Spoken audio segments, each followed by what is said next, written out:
Meet Vanessa Brooks, confident, composed, and fiercely private. She's driving alone on a silent Georgia highway after a long day of high-level meetings.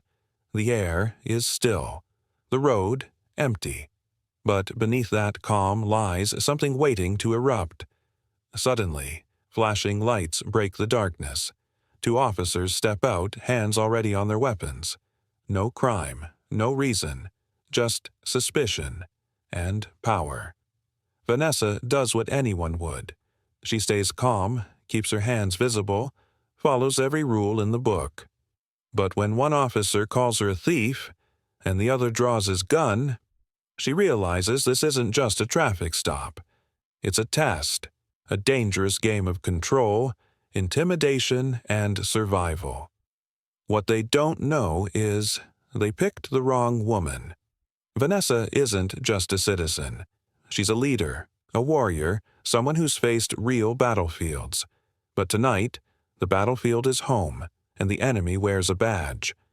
When words fail and threats escalate, she makes a single call, and everything changes. Who is she really? What power does she hold? And how will two arrogant officers learn the hardest lesson of their lives? Watch till the end to find out. And if stories like these matter to you, hit that like button and subscribe so you never miss the truth behind the uniform. The hum of the tires against the pavement was the only sound keeping Vanessa grounded. The Georgia night stretched endlessly before her, an open road wrapped in thick silence, broken only by the occasional flicker of a street lamp or the distant rustle of trees. She didn't mind the quiet. In fact, after spending 12 grueling hours in the Pentagon, silence felt like a luxury. Vanessa Brooks, colonel in the U.S. Army, had spent most of her adult life in command rooms, strategy briefings, and combat zones. She had spoken to generals in Afghanistan, stood before congressmen in D.C., and once, during a tour overseas, negotiated a ceasefire in a bombed-out village using nothing but grit and presence. Yet, here she was, on a quiet road in Fayetteville, Georgia, trying to find peace in her own country. A peace that somehow always felt temporary. She glanced into the rearview mirror, catching her reflection in the dim dashboard glow. Sharp cheekbones, tired eyes, and streaks of silver peeking through her tight bun. She looked older than she felt, but perhaps that was just the weight she carried. Not the medals, not the stars on her shoulder, but the quiet, everyday armor a black woman in uniform wears long after the battlefield. Her phone buzzed softly in the passenger seat. She ignored it. It was probably Colonel Ramirez with another draft of the brief they were presenting next week. Or maybe Maya, her niece, asking if she was still coming to the church fundraiser Sunday. Vanessa made a mental note to reply when she got home. She slowed slightly as the road narrowed. On either side, tall Georgia pines framed the asphalt like silent sentinels. It was a stretch of highway she'd taken dozens of times. Safe, familiar, but even in that familiarity, there was always a low-level hum of tension she couldn't shake. And then, like clockwork, red and blue lights bloomed in her rearview mirror. Vanessa's stomach tightened. She hadn't been speeding. No erratic lane changes. She checked her mirrors again. Signals were working, taillights intact. Everything was by the book. Her hand moved instinctively to the center console. License, registration, proof of insurance, all neatly stacked in a worn leather folder she kept there for this exact reason. With a slow exhale, she pulled to the side, her signal flashing dutifully. "This again," she murmured, more to herself than anyone else.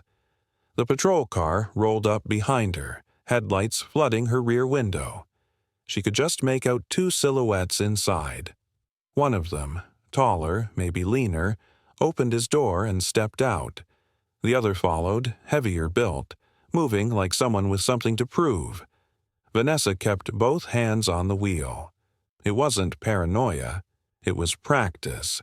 It was survival. She rolled down her window just enough for her voice to carry clearly. The cool night air swept in, carrying with it the scent of pine and distant rain. Footsteps approached. "You know why I pulled you over?" the stockier officer asked. His voice was clipped, cold. A Brad Thompson, if she had to guess. He leaned in close enough for her to see the smirk that tugged at the corner of his mouth. "No, officer," she replied calmly.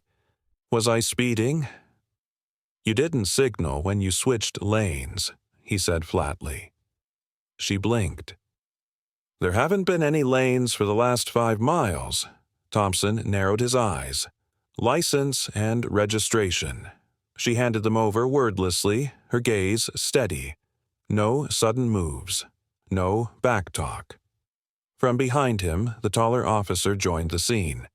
He looked younger, maybe early 30s. Sharp features. An edge in his walk. That was the one to watch. "Where you headed?" he asked, his tone laced with skepticism. "Home." "This your car?" Vanessa didn't flinch. "Yes." "Nice ride," the tall one said. "Government issue?"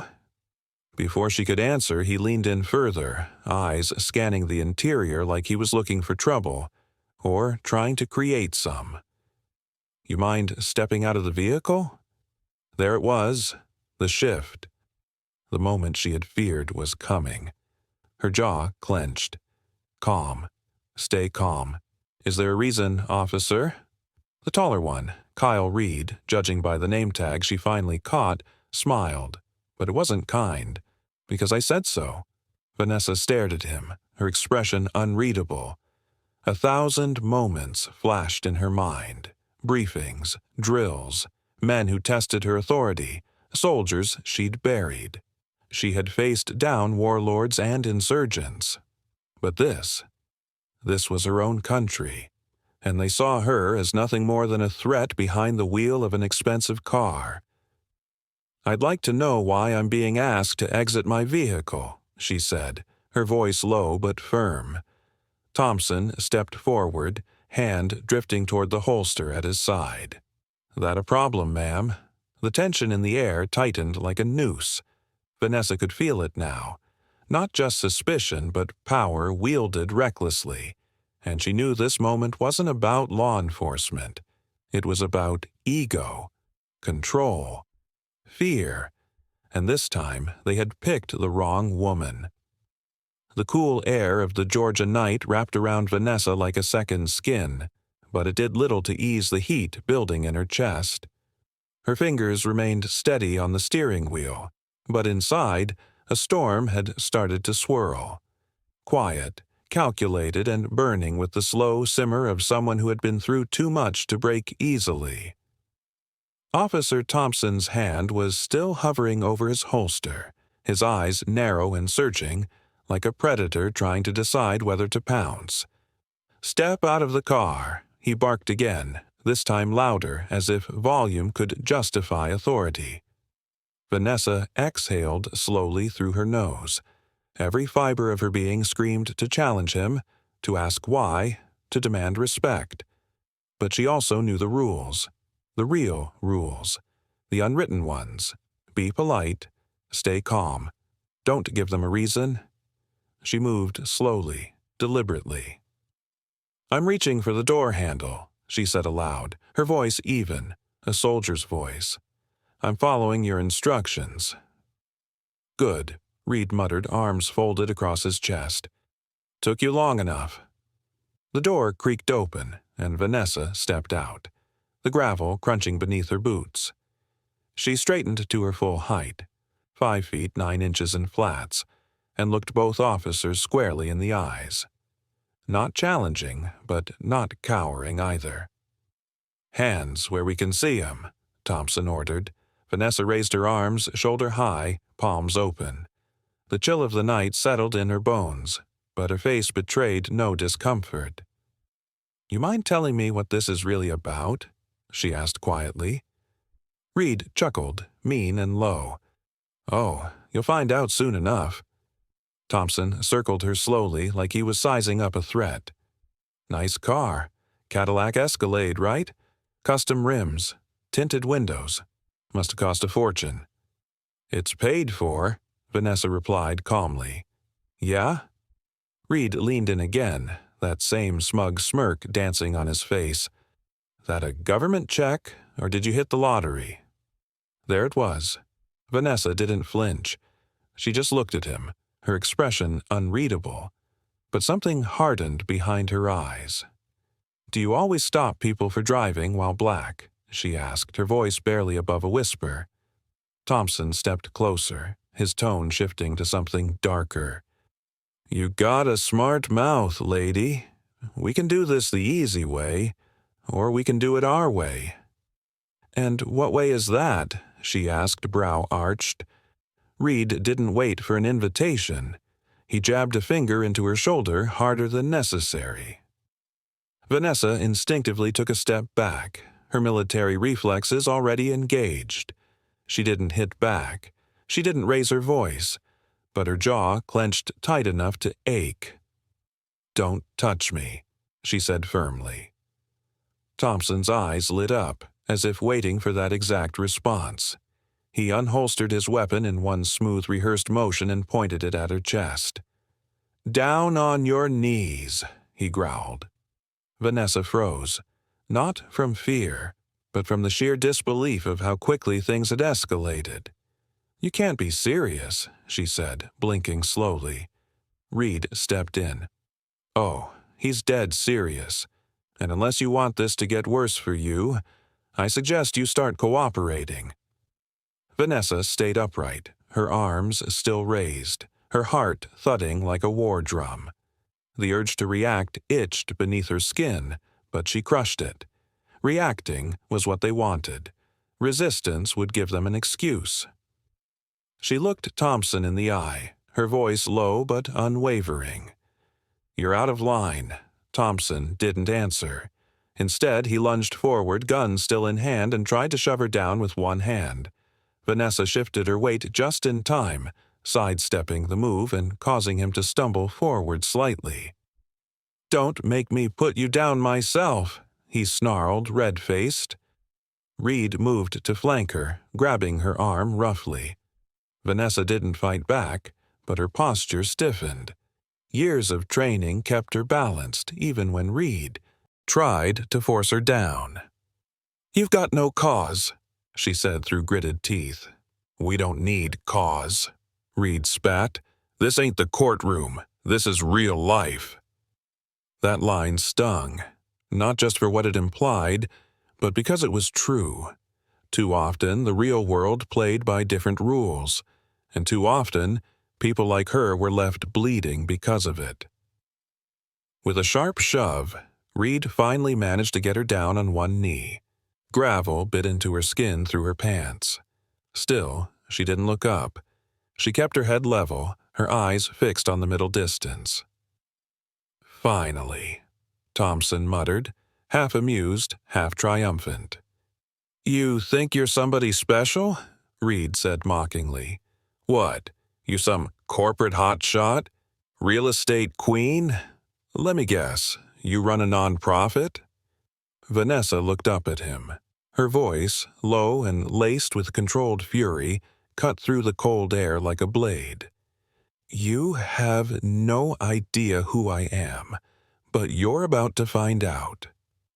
There was no bravado in her words, no arrogance, just certainty, like a woman who had walked through fire and come out the other side. And somewhere deep inside her coat, her phone was still within reach. Vanessa's knee hit the cold gravel with a dull crunch, sending a bolt of pain through her leg. The sharp edges dug into her skin beneath the fabric of her uniform-style slacks, but she didn't flinch. Pain she could handle. Pain had been a companion on the battlefield. What she couldn't shake, what clawed at the lining of her chest, was the humiliation. She had been shot at in Kandahar. She'd watched comrades fall beside her. She had stood before foreign leaders and warlords, unflinching. But this Being forced to kneel on the roadside by two arrogant, power-drunk men who didn't even know her name. This was different. This was home. This was supposed to be safe.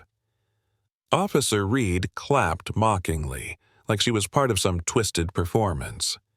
"There we go," he said with a sneer. "Knew you'd come around." Vanessa didn't look up. She kept her gaze on the cracked pavement beneath her. Her hands remained in the air, fingers trembling slightly, not from fear, but from the restraint it took not to rise, not to lash out. Her body ached for action, but her discipline held the line. "You good now, officer?" she asked quietly, her voice flat. Reed crouched beside her, lowering his voice into a whisper meant only for her. "You ain't so tough down there, huh? Fancy car, fancy attitude, don't mean shit when it's just you, me, and the night." Vanessa turned her head just enough to meet his eyes. Her stare was ice. "You have no idea who you're talking to," she said calmly. He scoffed and stood up. "Oh, I know exactly who I'm talking to. You're just another one of those loudmouths who thinks the rules don't apply." Before she could respond, Officer Thompson stepped forward, his shadow falling across her face. "Flat on the ground," he ordered. Vanessa didn't move. "I said, lie down." Still, she stayed upright. Thompson's patience snapped. With a grunt, he swung his boot, kicking her square in the back. The impact sent her sprawling forward, her palms scraping against the rough pavement. Her chin smacked the ground, the sting immediate, metallic warmth blooming in her mouth. She coughed, tasting blood. Behind her, Reed laughed. "Oh, she's stubborn. I'll give her that." Vanessa stayed still for a moment, trying to control the tremble in her hands. Not from weakness, but from the storm gathering inside her. There was no fear left in her, only fury, cold, righteous, and dangerously controlled. She heard the jingle of keys, the creak of the driver's door opening. Thompson had gone to her car. "Hey!" she snapped, trying to push herself up with one arm. "You don't have a warrant. You can't search my vehicle." "Funny," Reed said, nudging her side with his boot. "You think you're in a position to give orders?" She rolled onto her side, wiped her mouth with the back of her sleeve, and looked up at him. "I know my rights," she said hoarsely, "and I know the law. What you're doing is illegal."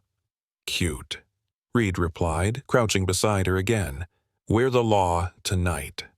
Thompson, now rummaging through her glove box, called out, Well, look at all this paperwork. You got government clearance or something, ma'am?" Vanessa said nothing. She watched as he tossed her registration into the back seat, his hands casually violating her space. "You really think you're somebody, huh?" Reed muttered. Vanessa didn't answer. Her mind was racing, not with panic, but with options. Calculations. She had to take control of the moment. The power dynamic had shifted, yes, but it wasn't irreversible. She slowly sat up, ignoring the throbbing in her shoulder and the sting on her cheek. Her phone. It was still in her inside coat pocket. If she could just, "Hey!" Reed barked, stepping forward. "What are you doing?" "I'm injured," she said through gritted teeth. "I'm sitting up. That's all." He hovered over her for a moment, unsure. Then, with a dismissive grunt, he stepped back. She reached into her coat, slowly, carefully, every movement deliberate. She could feel both officers watching her, one hand undoubtedly close to a trigger. "I'm just reaching for my phone," she said, her voice measured, "so I can call my lawyer. That's still legal, right?" Thompson looked up from her car. "Let her," he said, waving Reed off. "Let's see who she thinks is going to save her now." Vanessa pulled the phone from her coat, the screen lighting up in her palm like a beacon. Her hands were still dirty from the pavement. The cracked glass had a fresh smudge of blood. She didn't flinch. She tapped a number she had known by heart for decades. 1 ring, 2, then a voice answered. Deep, calm, familiar. "This is General Marcus Allen." Vanessa's voice changed. Not loud, but sharp, clear, unmistakably authoritative. "General, this is Colonel Vanessa Brooks. I need assistance." A pause. Then, "Vanessa? What happened?" She didn't look at the officers. Didn't need to. "I've been detained illegally by 2 local police officers on Route 314, just south of Fayetteville. They've used force, made threats, and are currently searching my vehicle without a warrant." The world went silent around her. Even Reed took a step back. "I need this handled," she added. "Now." Vanessa sat still on the roadside, gravel pressing against her legs, her phone held firmly to her ear. Her breath was steady now, slower, deeper. A quiet storm had passed through her, and what remained was steel. On the other end of the line, General Marcus Allen didn't waste time. "Where are you right now?" he asked, his voice brisk with the sharp edge of someone used to giving commands and getting results. "Route 314. "Just outside Fayetteville," Vanessa answered, her tone composed.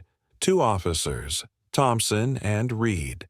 They've physically assaulted me, made racial slurs, and are currently conducting an illegal search of my vehicle." There was a moment of taut silence. Then the general spoke, more quietly this time, more deliberately. "I'll take care of it. Stay calm. Don't move unless you absolutely have to. Do you need medical?" Vanessa glanced down at the blood still drying on her knuckles and chin. "I'll manage, but I want names, and I want this on record." "Already done. You'll hear from me in 2 minutes. Stay on the line if needed." She ended the call. Behind her, Officer Reed narrowed his eyes, suddenly more alert. "Who was that?" he asked. Vanessa didn't answer immediately. She stood up slowly, brushing the gravel from her slacks, ignoring the dull ache in her back and the sting on her cheek. Reed took a step forward, hand twitching near his holster. "I said, who the hell were you just talking to?" Vanessa didn't flinch. Her eyes met his, calm and calculated. "The person who's going to end your career." Thompson, who had just returned from rifling through her car, laughed derisively. "Lady, you can call Jesus Christ himself. You still assaulted an officer. We've got you resisting. I can put you in cuffs right now, and no one would say a damn word." "I never laid a hand on either of you," Vanessa said, her voice sharp. "But you did, and your dash cam and body cam caught every second of it." For the first time, a flicker of uncertainty danced across Thompson's face. Reed, still trying to assert control, tried another angle. "You know how many people claim they're somebody special when they get pulled over? You think we're supposed to get scared, 'cause you made a phone call?" Vanessa reached into her coat pocket and pulled out her military ID, letting it catch the glow of the patrol car's headlights. She stepped toward them with measured grace, holding it out in front of her like a challenge. "Colonel Vanessa Brooks, United States Army, Pentagon." Silence. Reed blinked. Thompson stared at the card like it had burned his fingers. "No way," he muttered. This can't be real." "It's very real," Vanessa said, her tone cool but deadly clear. "And if you don't believe me, you'll be getting confirmation any second now." Right on cue, a sharp beep crackled over their radio. Urgent, not routine. "Dispatch to Unit 46. Officer Thompson, Officer Reed, you are currently detaining an individual flagged by Federal Command. Release her immediately and return to your vehicle. This is a direct order. Acknowledge." Neither man moved. The dispatcher's voice repeated, more forcefully this time. "Repeat. Release the individual now. You are in violation of protocol and subject to disciplinary review. This order is not optional." Reed's mouth opened, then closed again. The color drained from Thompson's face. For a moment, both stood frozen, like they'd been caught mid-con. Vanessa stepped forward, holding their gaze. "Still think I'm nobody." Reed's jaw twitched. This is some kind of mistake. You didn't identify yourself as military." "I didn't have to," Vanessa snapped. "You weren't stopping me because of a broken taillight. You stopped me because you saw a black woman driving a nice car at night and figured I was easy. Prey." Thompson took a shaky breath and dropped his gaze. "Ma'am, we just followed protocol." "No, you didn't," she cut in, her voice fierce now, the dam of composure cracking. "You followed your bias. You followed your ego. You didn't see a person. You saw a stereotype." The radio crackled again. "Backup unit en route. IA requested. Maintain scene integrity and await investigation." Vanessa stepped back, still holding the ID card. The night had turned. She could feel it in the way the wind picked up, the way the officer's eyes darted toward the road, the way shame slowly began to settle in. No one said anything for a moment. Reed's posture deflated slightly. Thompson looked like he wanted to melt into the asphalt. Vanessa took one long, slow breath. "You know," she said softly, "if I hadn't had that phone call, if I were just a schoolteacher or a nurse or someone without rank, you would have had me in handcuffs by now." Neither officer responded. "I know what this is. I've seen it too many times. But tonight, you picked the wrong one." And with that, she turned toward her car, not to leave, but to wait. Justice was no longer a hope in the back of her mind. It was coming up the road with sirens. The hum of distant sirens cut through the still night like a warning bell. They weren't the usual patrol cruisers. Vanessa could tell by the tempo, by the commanding staccato wail that pulsed with finality. It was a sound she had learned to recognize over years in war zones and federal corridors alike. Not backup, but judgment. Officer Reed backed away from Vanessa, visibly trying to compose himself, but his swagger had vanished. His fingers twitched at his belt, unsure whether to appear defensive or indifferent. Officer Thompson stood stiff, jaw clenched, eyes locked on the road ahead where twin headlights began to glow larger by the second. Vanessa leaned against the hood of her Escalade, arms crossed. Her cheek still ached where it had met the pavement, and her knee throbbed from being forced down. But the pain only anchored her. She refused to let it show. She wouldn't give them that. Moments later, a black unmarked Dodge Charger rolled to a stop behind the officer's vehicle. Two men stepped out, followed by a third figure, slightly older with a gray goatee and a slow, deliberate walk that commanded attention. His badge gleamed under the cruiser's light. Chief Raymond Daniels. Daniels walked with quiet authority, his coat flapping lightly in the breeze. He didn't speak at first. He just observed. Vanessa's bruises, her stance, the two nervous officers who stiffened when he approached. "Evening, gentlemen," Daniel said, voice low but powerful. "Sir," Reed said quickly, trying to smile. "We had a little, misunderstanding." Daniels turned slowly. "Misunderstanding?" Thompson cleared his throat. "We didn't realize who she was, sir. The identification didn't come until after we made contact." Daniel stared at them for a long beat before turning to the internal affairs officer behind him. "Play it." The IA agent, tall, no-nonsense with an earpiece snug in one ear, pulled a small device from his belt and pressed a button. From the speaker, the scene unraveled in brutal, undeniable clarity. "Get out of the car. Don't make me say it again. You must have gotten that car from welfare fraud, huh? Because I said so. That's why. I swear if you open your mouth, this bullet will be the last thing you see." As the recording played, the officers' faces drained of color. Vanessa didn't move. Her eyes stayed locked on Daniels, who didn't flinch once. When the recording ended, silence settled like fog. Chief Daniels finally exhaled through his nose and spoke slowly. "You're both out of your damn minds." Thompson tried again, nervously. "Sir, we were just—" "Shut up." The command sliced the air like a blade. Daniels stepped closer to them now, voice rising, his calm burning into outrage. "You have body cams, dash cams, radio logs, and you still thought you could get away with that kind of conduct. This is Fayette County, not 1962 Alabama." Reed opened his mouth to protest, but Daniels raised a hand. "You were given power, a badge, and a duty to protect. Instead, you harassed, insulted, and assaulted a decorated military officer. Not only that," he gestured toward Vanessa, "a woman who's risked her life more times than either of you can count." Vanessa didn't speak. She didn't need to. She just met Reed's eyes and held his gaze until he looked away.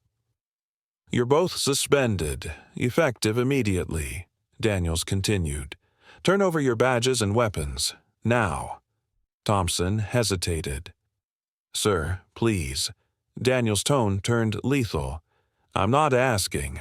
Both men reluctantly reached for their belts. Thompson's hands trembled as he unfastened his gun. Reed moved slower, glaring at Vanessa as though he still couldn't believe this was happening. She returned his look with measured silence. Let him feel the weight of what he'd done. Once their equipment was secured, Daniels turned back to Vanessa. "Colonel Brooks," he said, the authority in his voice giving way to respect. "On behalf of this department, I apologize." Vanessa studied him for a moment, then nodded. "An apology won't erase what happened, and it sure won't prevent it from happening again." "I know," Daniel said solemnly, "but I promise you, it won't go unchecked. There will be a formal review, full investigation."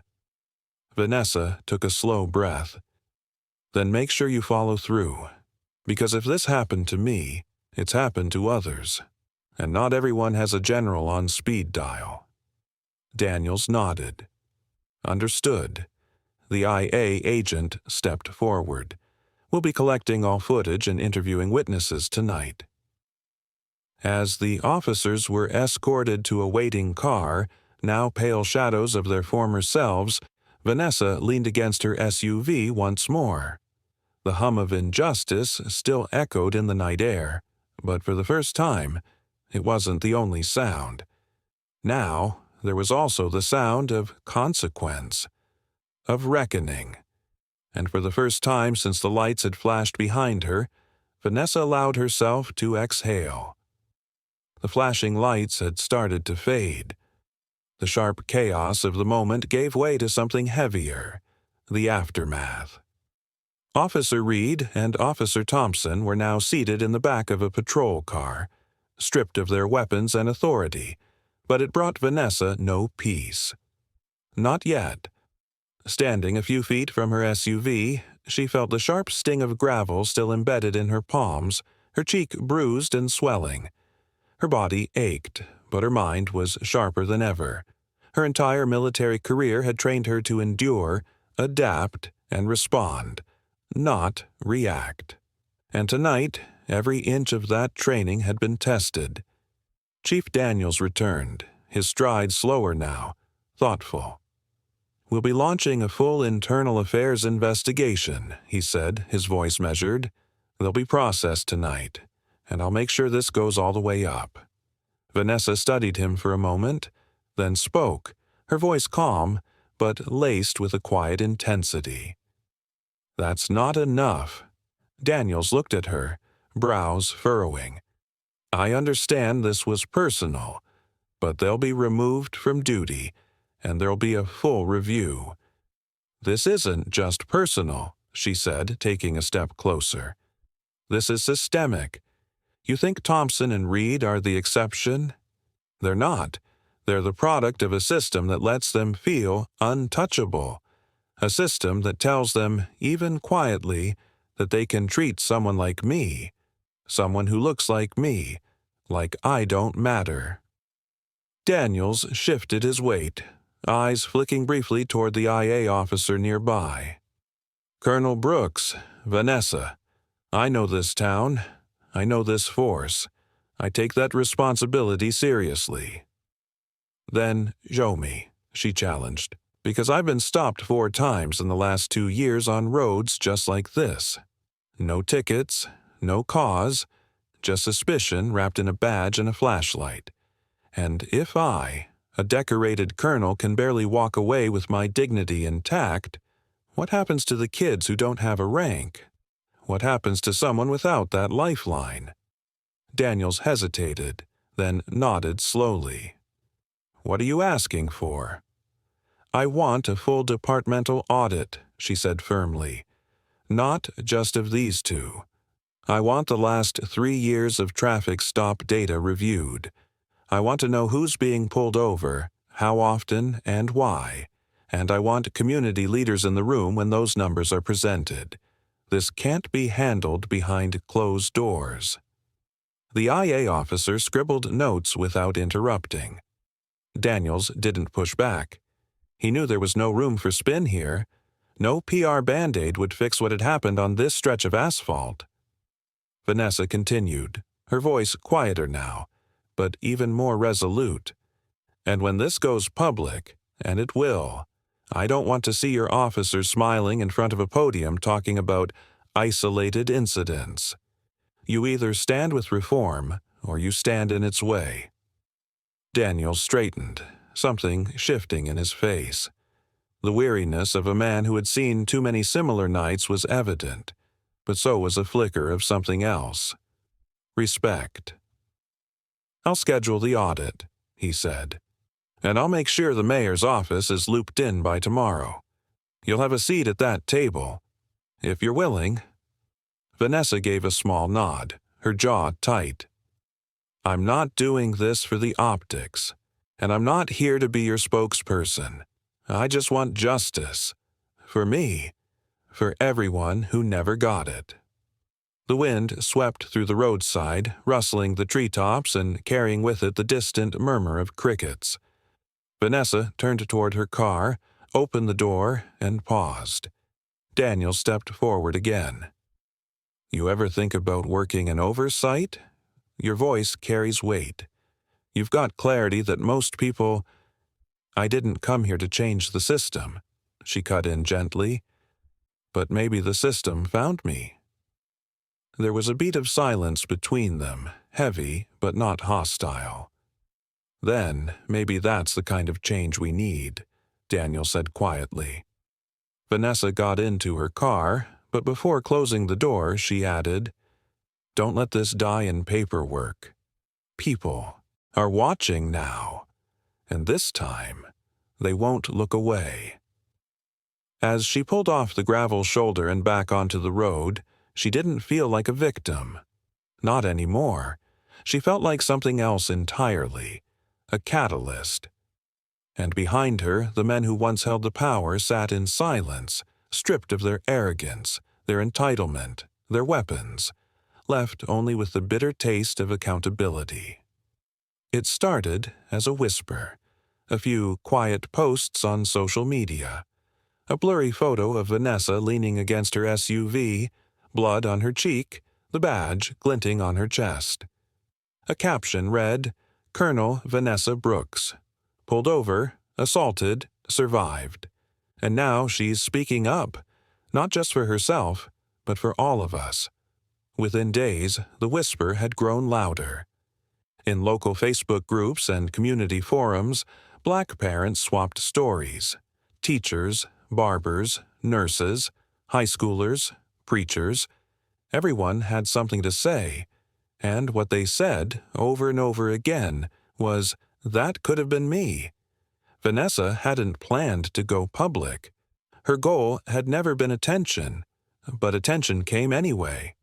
The Fayette Gazette ran a front-page story titled, "Colonel Confronts Police Over Racial Abuse. If it happened to me, it's happening to others." It was picked up by the Atlanta Journal-Constitution the next day. By the end of the week, her phone was full of interview requests, CNN, NPR, The Root, even a producer from 60 Minutes. Vanessa declined them all. Instead, she showed up at the Fayetteville Community Center one Tuesday evening, 3 days after the story broke. Word had gotten around fast. By the time she walked in, the place was packed wall to wall, folding chairs full, folks standing in doorways and leaning against walls, the air thick with tension and quiet determination. A local pastor, Reverend Curtis Lane, opened the meeting. "We're not here to talk about a headline," he said, his voice rich and steady. "We're here because too many of us have felt powerless in a system built to protect power. But tonight, we take that power back." When Vanessa stepped to the podium, a hush fell. She looked out at the sea of faces. Some she recognized, others she didn't, but the emotion in the room was unmistakable. Not pity, not fear, hope. "My name is Colonel Vanessa Brooks," she began, her voice steady. "And yes, I wear a uniform. I've served my country for over 30 years, but 3 nights ago, none of that mattered." She paused, her jaw tightening. "All those years in combat, I never once felt as unsafe as I did on the side of that road, and if that can happen to me, it's been happening to you, to your sons, your daughters, your brothers. It has to stop." Applause rose, quiet at first, then thunderous. Afterward, people lined up to speak. A young black mother with her toddler on her hip shared how her brother had been arrested for matching a description and held overnight with no charges. An older man recalled being pulled over 5 times in a single year for failing to signal. A teenage boy, voice cracking with emotion, admitted he didn't want to get his driver's license because he was afraid of what might happen if he got pulled over alone. Vanessa listened to each story with the same focused intensity she gave the briefings at the Pentagon. She took notes, asked questions, wrote down names. The meeting didn't end with a vague promise to look into things. Instead, Vanessa stood again. "I've already requested the last 3 years of traffic stop data from the police department," she announced. "Once we have it, I want a team, volunteers from this community, to analyze it. Line by line. We're going to build a report they can't ignore." Hands shot up immediately. Teachers, data analysts, a retired public defender, a college student studying criminal justice, people who were tired of waiting for someone else to fix things. By the end of the night, they had a name for the group: Citizens for Equal Policing. As the crowd dispersed, a woman named Gloria Tate pulled Vanessa aside. Her voice shook as she spoke, but her eyes were fierce. "My son was stopped 2 months ago, just blocks from here. They said he was driving suspiciously. He had to call me crying because they had 3 officers surrounding him like he was a threat. He hasn't been the same since." Vanessa touched Gloria's shoulder gently. "Tell him he's not alone," she said. "None of us are." As Vanessa walked back to her car that night, her steps were slow but firm. She wasn't just carrying the weight of her own pain anymore. She was carrying the weight of a community, and she was ready for it. The numbers didn't whisper. They screamed. 3 weeks after that packed community meeting, the Citizens for Equal Policing, CEP, team had gathered in the Fayette County Library's conference room, poring over spreadsheets, dashcam logs and incident reports late into the night. Vanessa sat at the head of the table, laptop open, sleeves rolled up, her expression unreadable. To her right, a retired math teacher named Mr. Lawson tapped on his keyboard, scrolling through data with the precision of a surgeon. Across from him, Amira Diaz, a 24-year-old Georgia State graduate and public policy intern, shook her head slowly. "This is bad," Amira said. "Like, really bad?" Vanessa leaned forward. "Show me." Amira turned her laptop screen to face the group. A color-coded bar graph glowed across the screen. Over the last 3 years, black drivers made up just under 19% of Fayette County's population, but accounted for over 61% of all traffic stops. Gasps rose around the room. "And that's just the start," Lawson added. "White drivers were let off with warnings almost 40% of the time. Black drivers, less than 7%. Hispanic drivers, just 4%. Vanessa pressed her fingertips together, her voice steady. How many of those stops resulted in arrests? Only about 8% of the black driver stops led to charges, Amira replied. The rest? Suspicion, loitering, alleged failure to signal. The same made-up reasons they gave you, Colonel. The room fell quiet.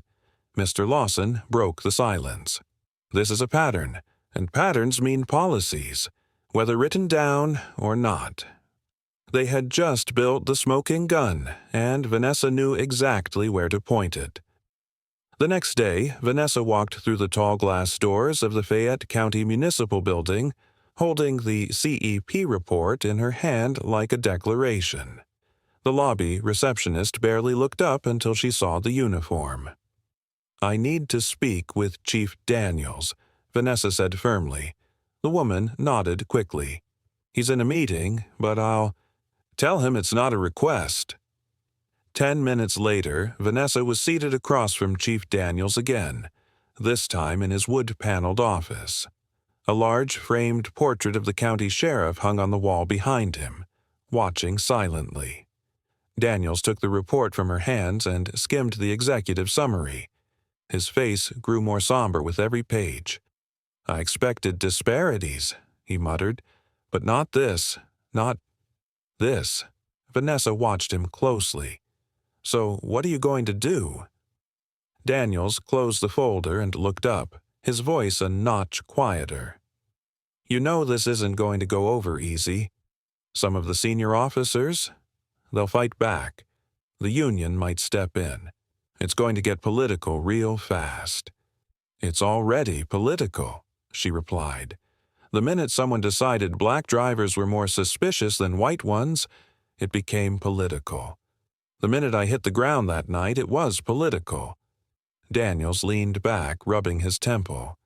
"Vanessa, I'm with you, but understand, you're threatening careers here. I've got officers loyal to this department who'll see this as an attack." "Then they're loyal to the wrong thing," she said sharply. "And if they're scared of the truth, maybe they should be afraid." There was a pause, thick with tension. Finally, Daniel stood and walked over to the window, staring out at the quiet street below. "I'll call a press conference. We'll release the numbers publicly, but I need time to prepare the department." Vanessa stood too. Time's a luxury the people in that report didn't get. As she turned to leave, Daniels called after her. "What happens if this gets ugly?" Vanessa paused in the doorway. "Then it gets ugly, but at least it'll be honest." That night, the CEP report went live on their website. Vanessa posted the link to her social media with a single caption. "This is Fayette County. This is your system. Change starts now." It spread like wildfire. Within hours, the post had thousands of shares. The local news picked it up, then Atlanta stations. Soon, hashtags started trending. "Here's Justice in Fayette," "Data don't lie," and "Colonel Brooks speaks." But with the attention came the backlash. An anonymous email was sent to CEP's inbox titled, "Stay in your lane." Another message called Vanessa an angry race baiter. One man showed up outside the community center with a sign that read, "Not all cops." Vanessa met it all with the same calm she had shown on the roadside that night. But privately, she felt the pressure building. She wasn't afraid, but she was aware. Truth never comes without cost. Still, she reminded herself why she started this. Not for the spotlight, not for revenge, but for every person who had swallowed their fear, stayed silent, and driven away shaking. For the ones who didn't get to drive away at all. The auditorium at Fayetteville Civic Hall was full to the brim. Families, activists, police officers in uniform, local press, even county officials packed the seats. The air buzzed with expectation, tension, and something else. Resistance. A makeshift banner hung behind the stage, reading, "Town Forum, Community Accountability in Policing." Vanessa adjusted the mic, her posture straight, her uniform perfectly pressed. She hadn't worn it since the night of the incident, but today she chose it with intention. It wasn't for intimidation. It was to remind everyone in the room that she had fought for this country, and she wasn't about to stop now. She looked out over the crowd, trying to steady the knot in her chest. She spotted Amira in the front row, Mr. Lawson beside her. Reverend Lane offered a small nod of encouragement from the far aisle. These were her people now. This was her battle line. 3 months ago, she began, her voice calm but steady. I was forced out of my car, onto the pavement with a gun pointed at my head, not because I broke the law, but because I fit someone's idea of a threat. A murmur moved through the room. I didn't come here tonight to relive that moment. I came because we now have proof, data, video, testimony, that shows mine wasn't an isolated case. It was part of a pattern, a system. The crowd grew restless. From the side of the room, a uniformed officer stood abruptly. "Respectfully, Colonel, you're painting us all with the same brush," he said, his tone defensive. "Some of us put our lives on the line every day to protect this community.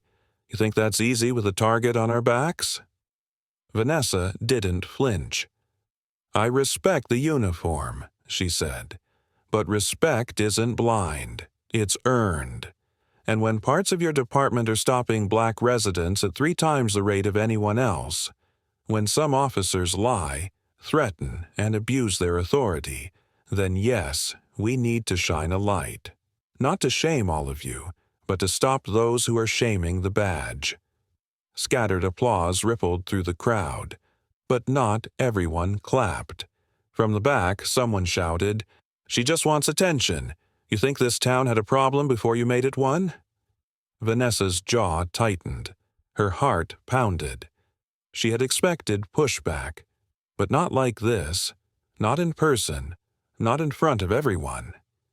Daniel stepped to the mic beside her. "Let's keep this civil." But another voice cut through. "You're turning good officers into villains," an older white man called. "You've divided this community more than you've helped it." Vanessa could feel the weight of every eye on her. For the first time in weeks, a thought crept into her mind that she hadn't allowed before. Maybe I went too far. She stepped back, her hands gripping the podium. A memory flashed. Kneeling on the roadside, gravel digging into her skin. Officer Reed's sneer as he whispered, "You ain't so tough now, huh?" And just like that, the doubt burned away. She stepped forward again. "I didn't divide this community," she said, her voice rising. "The division was already here. The silence was the glue holding it together. And when we broke that silence, it got uncomfortable. But truth is uncomfortable." She paused, sweeping the room with her gaze. "But you know what's more uncomfortable? getting pulled over at night and wondering if you'll live through it, watching your teenage son walk out the door and praying he doesn't meet the wrong officer with a chip on his shoulder. That's the kind of discomfort we've been living with for years." The room went quiet. Then, slowly, a woman stood. Vanessa recognized her. It was Gloria Tate, the mother who'd told her about her son's traffic stop weeks ago. "My son hasn't driven since," Gloria said, her voice shaking. "He has nightmares, and none of you did anything until she stood up. So if she's dividing this community, then I say, let it be divided. Let it be re-examined, because the way it's been working hasn't been working for us." Applause erupted, first in pockets, then cascading through the room. Vanessa's throat tightened, and for a moment she had to glance down to steady herself. But the fear was gone now. In its place was something stronger: resolve. After the forum ended, people crowded around her. Reporters, supporters, even some officers who pulled her aside quietly. One young officer, nervous, barely in his late 20s, whispered, "I didn't know. About the numbers. About all of it. Thank you for making me look. For making us look." Vanessa nodded. "Keep looking. And then do something about it."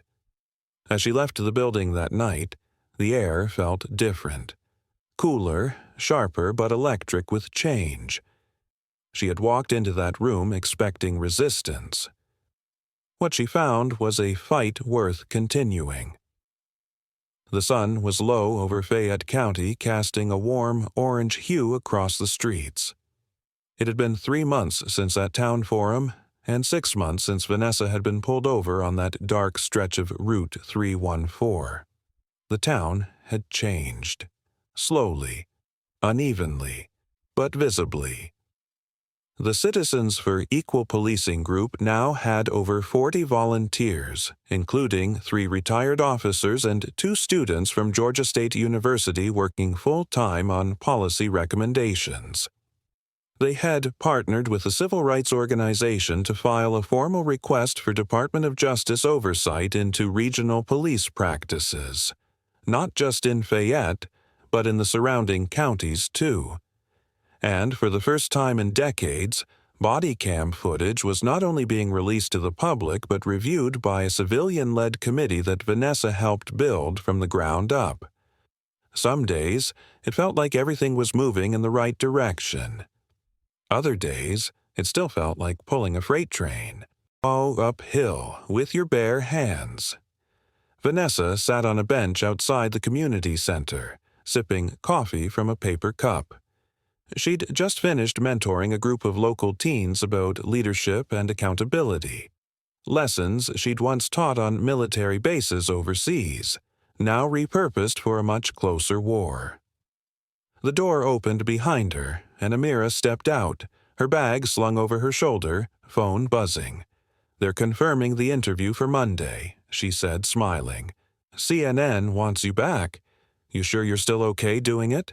Vanessa exhaled. "I'll do it, but only if they also talk to Gloria, or Mr. Lawson.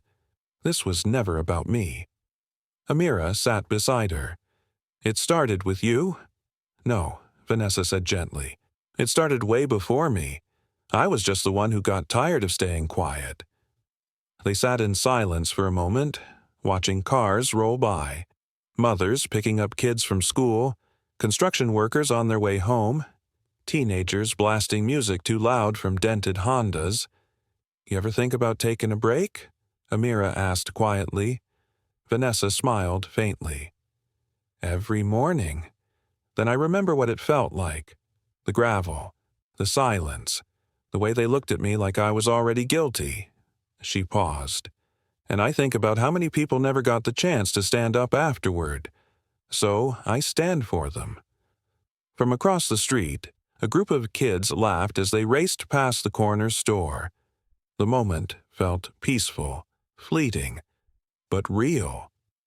Later that week, Vanessa returned to the road, not to relive the trauma, but to reclaim it. She drove slowly along Route 314, the same stretch where Officer Thompson had forced her out of her car, where her dignity had been tested, and where her journey had begun.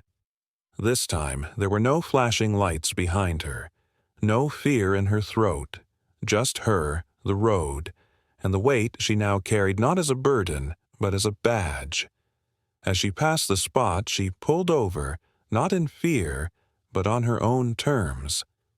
She stepped out, gravel crunching beneath her boots, and stood in the still evening air. The pines swayed in the breeze, the same trees that had stood witness to her humiliation and her resistance. She closed her eyes. She wasn't that woman on her knees anymore. She was the woman who made sure no one else had to be. 2 months later, the Department of Justice announced an investigation into Fayette County's policing patterns. A new interim police chief was named after Daniels, to his credit, stepped aside to make space for reform. CEP's findings were cited in national conversations on traffic stop equity. Other towns began reaching out to replicate the model Vanessa helped build.